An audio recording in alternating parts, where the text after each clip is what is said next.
오늘 우리에게 주신 하나님의 말씀은 구약 열왕기상 8장 22절, 24절까지의 말씀입니다. 구약 524쪽이 되겠습니다.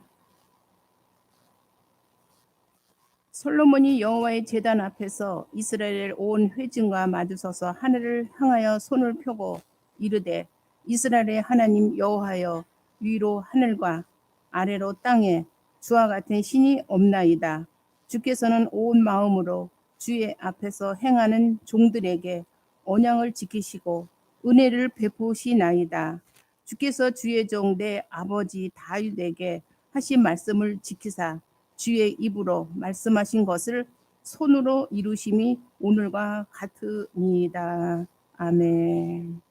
이것은 오늘 우리에게 주신 하나님의 말씀입니다. 예, 만나 뵙게 되어서 반갑습니다. 우리가 지난 주일에 동일한 본문 말씀으로 말씀의 은혜를 나눈 일이 있지요. 그때 우리가 헌당 예배를 드리면서 본문 말씀으로 말씀의 은혜를 먼저 나누어 떨었습니다. 그때 말씀을 나누면서 오늘 본문 가운데 두 번째 절인 23절의 말씀을 보면 주께서는 온 마음으로 주의 앞에서 행하는 종들에게 라는 말씀, 그 말씀을 붙잡고 말씀의 은혜를 나누어 떨었죠. 그때 온 마음이라는 게 어떤 것을 의미한다고 말씀을 우리가 상고했었습니까? 두 가지를 말씀을 나누었었죠. 먼저 첫 번째는 어떤 것이었습니까? 우리 마음에 하나님을 담는 것, 하나님을 모시는 것, 하나님을 떠나보내지 않는 것. 그래서 문득 바쁜 일상생활을 하다가라도 하나님을 기억하고 떠올리고 하나님을 바라보며 하나님께 기도하는 것. 두 번째는 거기서 한 걸음 더 나가는 것이라고 말씀을 드렸죠. 그래서 온 마음이라고 하는 것은 내 마음을 하나님 한 분으로 온전히 충만하게 채워가는 것. 그런데 그것은 하나님을 사랑하지 않고서는 불가능한 일이라는 것. 그것을 함께 말씀의 은혜로 나누어 드렸습니다. 오늘은 동일한 본문 말씀으로 한 번 더 말씀의 은혜를 좀 나누고자 하는데요. 오늘 나누고자 하는 말씀의 은혜는 이런 것입니다. 이제 막 말씀을 드렸던 온 마음, 그러니까 하나님께 온 마음을 드린다고 하는 것은 구체적으로 우리의 신앙생활 속에서 어떤 모습으로 드러나고 나타나야 하는 것일까 라고 하는 것이 눈에 들어오게 되었던 것입니다. 그것이 바로 오늘 본문 말씀, 앞서 보셨던 23절 말씀, 죄송합니다. 말씀을 다시 한번 보시면 중간에 이렇게 말씀하고 있는 것을 보게 됩니다. 주께서는 온 마음으로 주의 앞에서 행하는 종들에게 라고 말씀하고 있는 것을 보게 됩니다. 자, 그럼 성도 여러분, 제가 여러분께 질문을 드리지 않았습니까?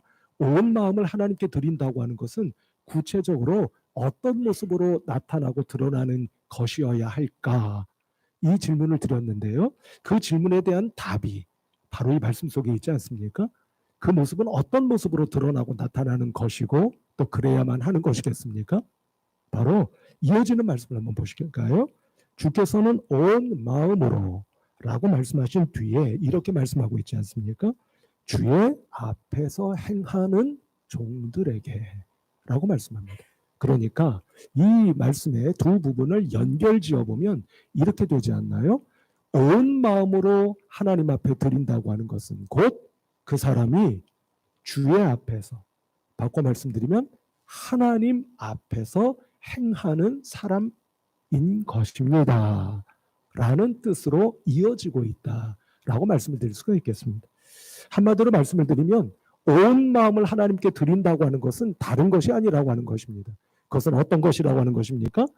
그런 사람은 하나님 앞에서 살아가고 있다고 하는 것을 믿으며 살아가는 사람인 것입니다 라는 뜻이 된다고 하는 것입니다. 우리 성도 여러분, 제가 여러분께 몇 차례 말씀드린 일이 있습니다만 우리 개신교 신앙의 가장 핵심이요 본질 가운데 하나인 이 말 들어보신 적 기억나실지 모르겠습니다. 코람 데오라고 하는 말이 혹시 기억나십니까? 제가 우리 성도 여러분들께 여러 차례 말씀을 드린 일이 있습니다만 라틴 말입니다. 라틴 말인데 라틴어인데 코람 데오라고 할 때 데오는 하나님이라는 뜻입니다. 하나님 앞에 또는 하나님 앞에서 라는 뜻의 라틴어입니다. 이 라틴 말이 우리 개신교, 개혁교회 신앙의 핵심이요 본질이라는 말씀입니다. 어떻게 새겨볼 수 있겠습니까? 성도 여러분께서 예배드리는 지금 이 시간 이 자리 앞에, 이 자리에서 누구 앞에 계시는 것입니까? 하나님 앞에 계시는 것입니다. 그러나 그뿐만이 아니라는 것입니다. 우리 성도 여러분들이 직장에 나가셔서, 가정에 계셔서, 어느 곳에서 지인들과라도 우리 성도 여러분들은 누구 앞에 앉아 있는 것이고 누구 앞에 서 있는 것이 되는 것이라는 말씀입니까? 하나님 앞에. 그래서 우리 성도 여러분들 혹시 보신 분이 계실지 모르겠습니다만 우리가 리모델링을 다 마치고 나서 각 방, 그러니까 예배실, 교회 사무실, 또 쉴만한 물가, 지하에 있는 식당 등등 모든 공간의 명패를 보시면 식당, 예배실, 쉴만한 물가 등등 그 방의 이름이 쓰여져 있을 겁니다. 혹시 보셨습니까? 그 명패에 쓰여져 있는 그 방의 이름 바로 위에 뭐라고 쓰여져 있는지 혹시 보신 적 있으십니까? 이렇게 쓰여져 있습니다. 하나님 앞에 이웃과 함께 라고 쓰여져 있습니다. 이것이 우리 개신교, 개혁교회 신앙의 핵심이라는 말씀입니다. 우리 각방 명패 이름 위에 뭐라고 쓰여져 있다고요? 하나님 앞에 이웃과 함께. 하나님 앞에라고 하는 것은 수직이죠. 이웃과 함께라는 것은 뭐가 되겠습니까? 수평이 되는 겁니다. 그러면 수평과 수직이 만나는 가장 대표적인 예, 그게 뭡니까? 십자가입니다.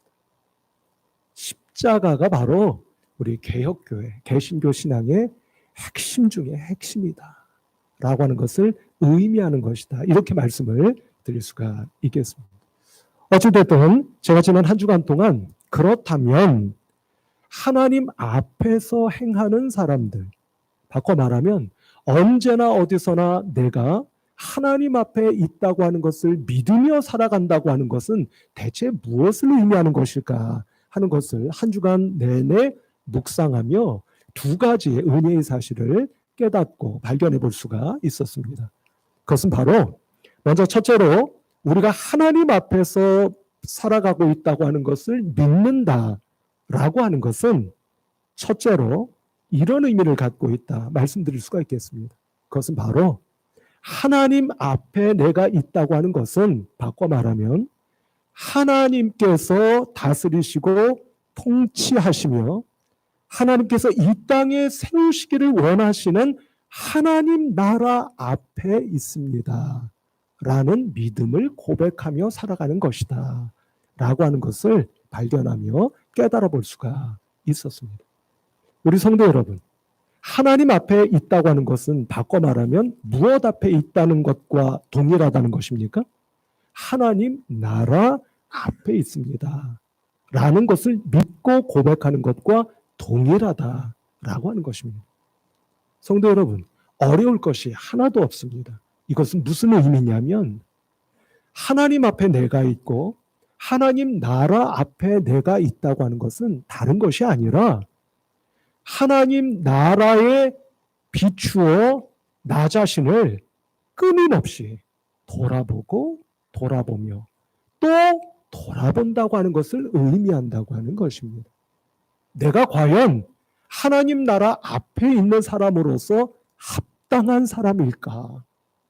나의 생각과 나의 마음과 나의 언행과 나의 삶이 과연 하나님 나라 앞에 있는 사람다운 것인가를 끊임없이 비추어보고 돌아보는 것을 의미한다고 하는 사실입니다.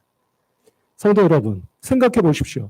하나님 나라 앞에 내가 서 있고 내가 과연 그 하나님 나라에 합당한 사람일까를 끊임없이 비추어보고 돌아볼 때만이 우리들 각자는 하나님 나라에 합당한 사람으로 변화되고 새로워질 수 있지 않겠습니까? 그렇지 않고서야 우리가 어찌 하나님 나라에 합당한 사람으로 변화될 수 있겠고 새로워질 수 있겠느냐 이 말입니다. 제가 가끔 그 말씀을 드렸습니다만 제가 마지막으로 부목사 사역을 하고 있을 때 말입니다.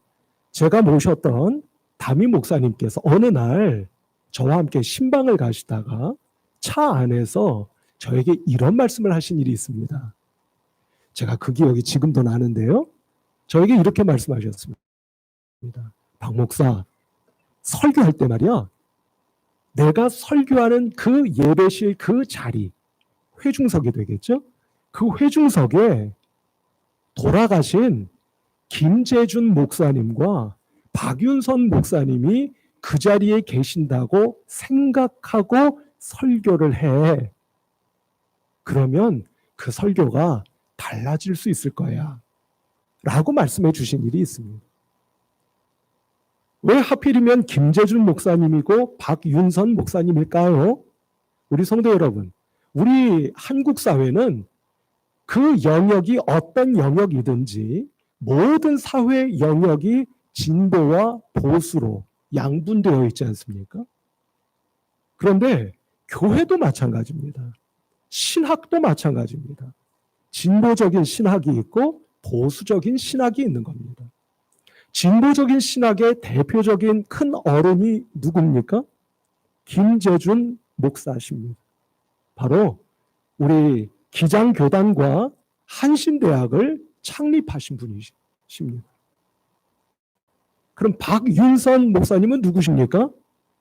우리나라의 보수 신학을 대표하시는 큰 어르신이셨습니다. 그분은 총신대의 학장을 역임하신 분이십니다. 설교를 할 때 이 양 진영, 보수와 진보, 진보와 보수를 대표하는 두 어르신이 그 자리에서 예배드리고 있다고 생각하고 설교를 준비하고 하라. 무슨 뜻이겠습니까? 그분들이 이 자리에 앉아 계신다고 믿는다면 당신의 설교는 훨씬 더 보수와 진보, 아니 그런 양 진영을 뛰어넘어 모든 사람들을 아우르고 포용할 수 있는 설교를 준비하게 될 것이고 그런 설교를 행할 수 있게 될 거야 라는 의미의 말씀이 아니셨을까 새겨보게 되는 겁니다. 성도 여러분, 여러분들도 마찬가지 아니십니까? 여러분들이 조금은 부담스럽거나 불편할 수 있는 어른 앞에 앉아 있을 때와 편하디 편한 가족이나 친구들과 함께 자리를 같이 하고 있을 때에 여러분들의 모습은 같습니까? 다릅니까? 다르실 겁니다. 오늘 우리가 예배드리고 있는 이 시간 이 자리에서 우리는 누구 앞에요? 하나님 앞에. 무엇 앞에요? 하나님 나라 앞에 앉아 있다고 하는 것을 잊지 마시고 그 하나님 나라에 합당한 나 자신이 되기 위하여 끊임없이 그 나라에 나 자신을 비추어 보며 변화되고 새로워지고 더욱 은혜가 충만해지시는 복된 우리 성도 여러분들 모두가 되시기를 주님의 이름으로 축복합니다. 이와 더불어 오늘은 제가 좀 색다른 말씀을 한 가지 드리려고 합니다. 그것은 무엇이냐면 우리가 교회당을 리모델링하고 지난주에 헌당 예배를 드리지 않았습니까? 이 예배실을 제가 보건대는 그 어느 교회 예배실보다도 은혜롭고 아름답게 저는 리모델링했다고 생각하고 있고 그렇게 믿고 있습니다. 그런데 성도 여러분, 이 예배실 전면을 보시면 정중앙에 어떤 색깔이 자리하고 있습니까? 제가 지금 정중앙이라고 말씀드렸습니다. 그러면 어떤 색깔이 눈에 띄십니까? 하늘색이 눈에 띄지 않으십니까?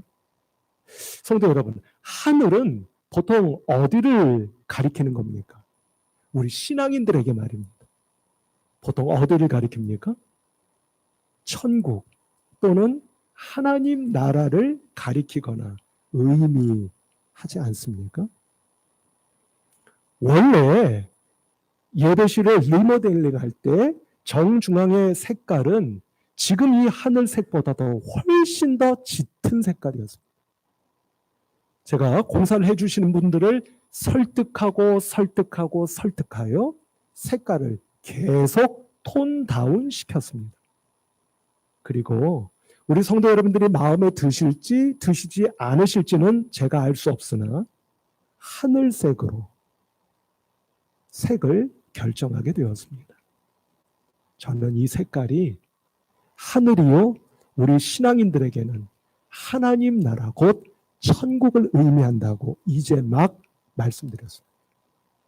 성도 여러분, 이 예배실에서 봄, 여름, 가을, 겨울 1년 12달을 예배하실 때마다 우리 교회의 예배실 정중앙에는 하나님 나라가 있습니다.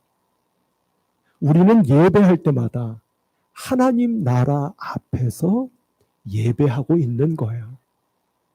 그래서 우리는 예배 드릴 때마다 끊임없이 그 하나님 나라에 합당한 예배자 또는 하나님 나라 백성이 되기 위하여 혼신의 힘을 기울여 기도하며 애쓰고 있지. 이것이 여러분들의 믿음이요, 믿음의 고백이 꼭 되실 수 있기를 주님의 이름으로 축복합니다. 그럴 때 하나님께서는 곧 이어지는 말씀처럼 당신의 약속을 지켜주시고 한량없으신 은혜와 사랑, 축복을 여러분들 각자에게 넘치도록 부어주시고 베풀어 주실 줄로 믿습니다. 두 번째, 한 주간 내내 말씀을 묵상하며 발견하며 깨닫게 된 사실은 이것입니다. 우리가 하나님 또는 하나님 나라 앞에서 살아가고 있다고 하는 것을 믿는다고 하는 것은 곧 바로 하나님 앞에서 두 마음을 갖는 것이 아니라고 하는 것입니다. 두 마음을 갖는 것이 아니라고 하는 것은 무슨 얘기겠습니까? 우리의 마음이 하나님 앞에서 두 갈래 또는 세 갈래 아니면 그 이상의 갈래들로 갈라지는 것이 아니어야 한다고 하는 것을 의미한다고 말씀드릴 수 있겠습니다. 성도 여러분, 우리의 마음이 갈라지는 것은, 그것도 특별히 하나님 앞에서 우리의 마음이 갈라진다고 하는 것은 사탄의 계략이라고 밖에는 말씀드릴 수가 없을 것 같습니다. 왜냐하면 우리의 마음이 하나님 앞에서 갈라진다고 하는 것, 그래서 예배 시간에 예배에 집중하지 못하고 다른 생각 또는 엉뚱한 행동을 한다고 한다면 그것은 온전한 마음, 지난주에 우리가 함께 나눈 말씀 아닙니까? 그 온전한 마음으로 하나님 앞에 있는 것이 아닐 것이기 때문입니다. 뿐만 아니라 우리의 마음이 갈라진다고 하는 것은 하나님께 집중하지 못한다고 하는 것을 의미하는 것이기에 집중하지 못할 때에는 결단코 하나님의 능력이 임하시거나 나타날 수가 없기 때문입니다. 성도 여러분, 어린 시절을 기억하십니까? 제가 어렸을 때 말입니다. 지금으로는 초등학교이고 그 당시에는 국민학교이죠. 국민학교를 다닐 때 수업 과목 가운데 자연이라고 하는 과목 시간이 있었습니다. 기억하십니까? 그때 아주 드문 예로 교사 밖으로 나아가 운동장에서, 여러분 볼롱렌즈 기억나십니까? 이름하여 돋보기죠. 돋보기. 그러니까 볼롱렌즈로 먹지에 태양의 빛을 비추어 보셨던 기억 나십니까? 그때 잠깐 사이에 먹지가 어떻게 되던가요? 그게 타면서 구멍이 뻥 뚫리는 것을 보시지 않았습니까? 그게 무슨 힘입니까? 태양의 힘이겠죠? 그러나 볼롱렌즈가 없다면 먹지는 타들어가지를 않습니다. 볼롱렌즈의 역할은 어떤 것입니까? 온 세상에 분산되어 있는 태양빛을 하나로 모아 집중시키는 역할을 하는 것입니다. 온 세상에 흩어져 있는 태양빛을 집중시킬 때 그 힘은 엄청나다고 하는 것을 어린 시절 경험한 일이 저뿐만이 아니라 여러분들에게도 있으셨던 거예요. 성도 여러분, 하나님 앞에서 두 마음을 갖지 않는 저와 여러분들이 되시기를 축복합니다. 한 마음이 되시기를 축복합니다. 온 마음이 되시기를 축복합니다. 그럴 때 하나님의 은혜의 능력이 집중적으로 여러분들에게 임하시게 될 줄로 믿습니다. 제가 이런 경험을 할 때가 있습니다. 교회에서 목양실에서 말입니다. 제가 컴퓨터로 문서를 작성할 때가 있어요. 문서를 막 작성을 합니다. 작성을 하는데요. 저에게는 나쁜 버릇이 하나 있습니다. 어떤 나쁜 버릇이 있느냐면요. 이 문서를 작성하고 나서 곧바로 이어서 작성해야 할 두 번째 문서가 있어요. 근데 성도 여러분, 저의 나쁜 버릇은 뭐냐면 지금 문서를 작성하고 있지 않습니까? 떠오르는 대로 막 자판을 두드리며 문서를 작성해 갑니다. 그런데 제 머릿속에 두 가지가 돌아가는 겁니다. 하나는 지금 작성하는 문서, 다른 하나는 곧 이어서 작성할 문서의 내용이 떠오릅니다. 떠올라서 서두는 뭐로 할 것이고 본문은 1번, 2번, 3번을 어떻게 쓸 것인가. 게다가 그 내용을 풀어갈 때 이 문장을 쓰면 너무 좋겠다 라는 저 나름대로 생각할 때 좋은 문장이 떠오릅니다. 그러면 어떻게 할까요? 지금 작성하고 있던 문서를 중단합니다. 중단하고 떠오른 좋은 문장을 잊어버릴까 봐 메모지를 얼른 꺼내어 휘갈기며 문장을 써냅니다. 성도 여러분, 좋은 겁니까? 안 좋은 겁니까? 이러실 줄 알았습니다. 좋은 듯도 싶으시죠? 결코 좋은 일이 아닙니다. 결코 좋은 일이 아니에요. 왜 그럴까요? 결과를 보면 압니다. 결과를 보면 첫 번째 문서, 두 번째 문서, 과연 제 마음에 들 만큼 흡족한 결과물이 나오겠습니까? 나오지를 않습니다. 이유는 한 가지인 겁니다. 그 이유가 무엇일까요? 정신이 두 갈래로 분산되어 있기 때문에. 그래서 심지어는 완성된 두 문서를 처음부터 다시 작성을 합니다. 저에게는 그런 좋지 못한 습관 내지는 버릇이 있는 겁니다. 아마도 우리 성도 여러분들이 저를 보시기에 우리 목사님은 참 느긋해 보이신다 하실 분도 혹 계실런지 모르지만 제 속마음은 느긋함과는 거리가 먼 조바심 또는 급한 성정이 늘 마음속에 가득해 있는 겁니다.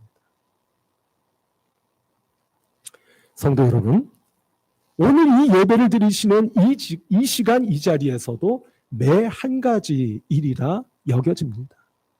혹시 예배드리고 있는 지금 이 순간 이 자리, 곧 하나님 앞에서 예배드리고 있는 이 시간 이 자리에서조차도 여러분들의 생각과 마음, 더 나아가 여러분들의 영은 두 갈래, 아니 십수가지의 갈래로 갈라져 있지는 않습니까?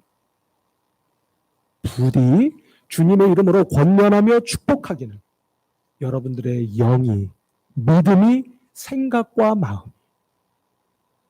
하나로 모아져 그 모아진 영과 생각을 통하여 하나님의 은혜와 축복이 집중적으로 임해지셔서 이 새봄에 여러분들에게 하나님의 온전하신 영광과 권능이 반드시 나타나는 복된 성도 여러분들 모두가 되시기를 주님의 이름으로 축복합니다.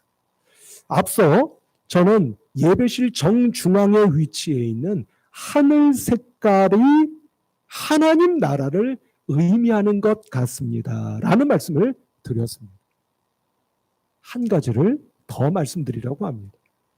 혹시 눈치채신 분이 계시는지 모릅니다. 성도 여러분, 우리 교회의 외벽에 도색을 하지 않았습니까? 무슨 색인지 기억나십니까? 우리가 보통 그레이라고 하는 회색 계통의 색깔입니다. 그런데 성도 여러분, 예배실 전면에 있는 십자가 좌우로 펼쳐져 있는 바탕 색깔이 무슨 색깔로 보이십니까? 마찬가지의 회색 계통의 색깔입니다. 이 색깔 역시도 공사를 진행하는 그 과정에서 공사를 해주시는 업체분을 끊임없이 설득하여 아주 옅은 회색으로 톤 다운시킨 겁니다. 저는 그렇게 생각합니다. 요즘 유행이 어떤 유행이든지 간에 교회는 색깔부터 시작해서 그 교회를 섬기는 모든 믿음의 지체들의 성정까지 강해서는 안 된다고 생각하는 사람입니다. 저는.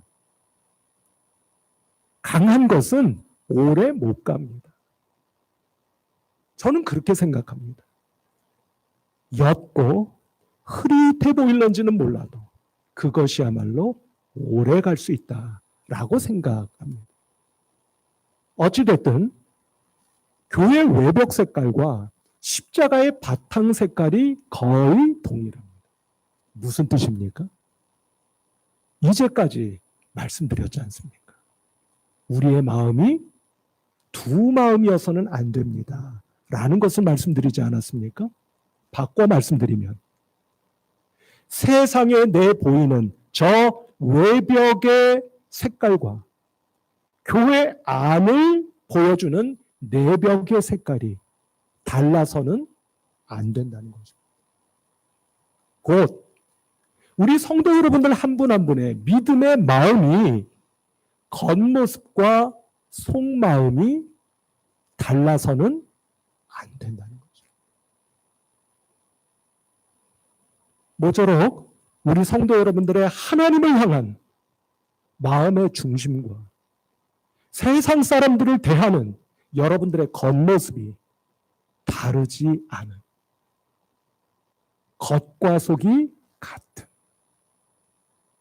하나님 나라 백성다운 여러분들의 모습과 여러분들의 마음 또는 믿음 모두가 되시기를 우리 주님 예수 그리스도의 이름으로 축복합니다. 그때에 오늘 주신 말씀과 마찬가지로 하나님께서 저와 여러분들에게 한량없으신 은혜와 사랑을 베푸셔서 약속을 지키시고 하늘의 복으로 채워주시는 놀라우신 하나님의 권능의 손길이 저와 여러분들 모두에게 임하실 것을 믿고 주님의 이름으로 축복합니다. 기도하십시다. 하나님 아버지 은혜와 사랑을 감사합니다. 헌당 예배를 드린 다음 주일에 이르렀습니다. 오늘 이 시간에 솔로몬이 하나님께 헌당 예배를 드리며 기도했던 말씀을 다시 한번 묵상하고 상고하면서 말씀의 은혜를 힘입습니다. 저희들이 언제나 어디서나 하나님 나라 앞에서 살아가는 백성들임을 잊지 않게 하시고 그 백성들은 곧 두 마음이 아닌 온전한 마음으로 하나님을 바라는 사람들이며 이어야 함을 잊지 않고 금주 한 주간을 믿음으로 충만하게 살아가는 복된 백성들 모두가 될 수 있도록 축복하여 주시옵소서. 예수 그리스도 이름으로 기도하옵나이다. 아멘.